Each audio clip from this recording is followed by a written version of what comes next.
to talk about Biden's border collapse. Arizona Attorney General Mark Brnovich, DHS Secretary Alejandro Mayorkas, let's start there. He was intensely grilled during a hearing on Capitol Hill today over the collapse of our southern border. I want you to listen to this exchange between Mayorkas and some of the senators. 1.7 million illegal encounters last year, more than 1 million in the first 6 months of this year.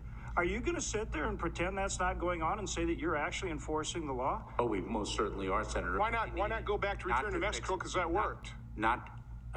Without congressional action, because President Trump did it, you just go back to return to Mexico, complete the fence, re-enter those agreements with Southern or Central American countries, and do what President Trump did, fix it. Why don't you do that? You can do that with executive action. We do not agree with many of the inhumane and cruel policies of the prior administration. Your reaction? Well, Jackie, thank you for having me on. And when I heard that Secretary Mayorkas was going to be testifying for the U.S. Senate today, I was hoping that it would be for impeachment proceedings, because what he has done is systematically made America a more dangerous place, and he's empowered the cartels.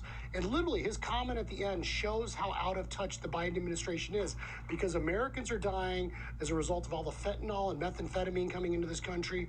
We know the people on the terror watch list have been apprehended, and we know that the policies that we've literally had to sue the Biden administration over, building the wall, the Remain in Mexico, interim and permanent guidance. I argued the case of the Supreme Court about the Biden administration giving public benefits to non-citizens.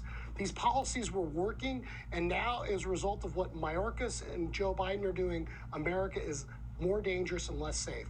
Yeah, and you're experiencing it firsthand in your state. And when it comes to how Americans perceive this issue, Mark, a just released Fox News poll finds that 63% of people are in favor. They are in favor of keeping Trump's pandemic-era policy in place, as opposed to 27% of people who want it gone. I mean, look, this is an administration who really obviously does not look at the numbers and does not look at the polls. That's clear. But having said that, a lot of people want things at the border to change.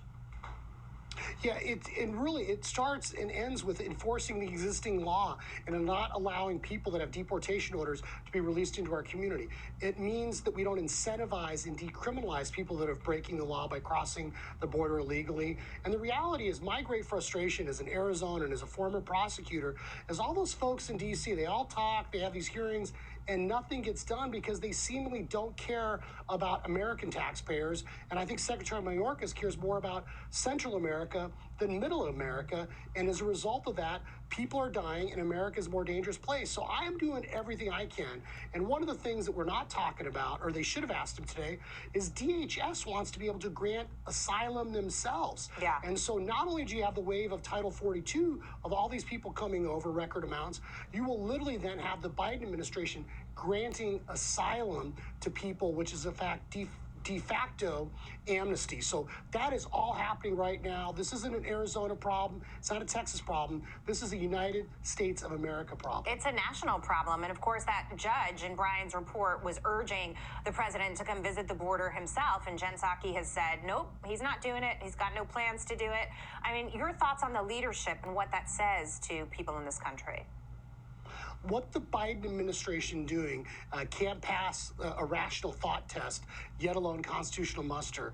At first, we thought maybe they just wanted to get rid of ICE or abolish, DHS. But it's clear now that this is a progressive neo-Marxist vision of essentially abolishing our entire border. And our system is getting overwhelmed, not only with criminals coming in, but all these people getting benefits that American taxpayers And a lot of for. people are worried about it. Mark, we'll have you on again, and we'll talk about it more. Mark Brnovich, thank you.